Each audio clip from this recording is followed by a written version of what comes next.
শাকিব খানের কোলে এই মেয়েটিকে। জানা গেছে অপু বিশ্বাসকে বিয়ে করার আগে শাকিবের আরেকটি সংসার ছিল।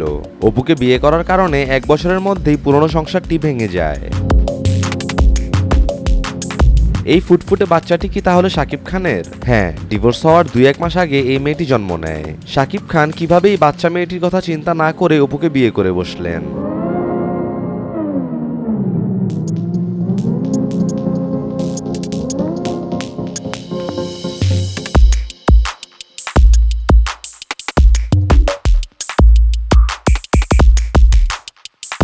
আমরা এতদিন জানতাম শাকিবের প্রথম বউ অপু আর দ্বিতীয় বউ বুবলি। আমাদের ধারণাকে ভুল প্রমাণ করে দিলেন শাকিব খান। তাদের আগেও শাকিবের আরেকটি স্ত্রী ছিল।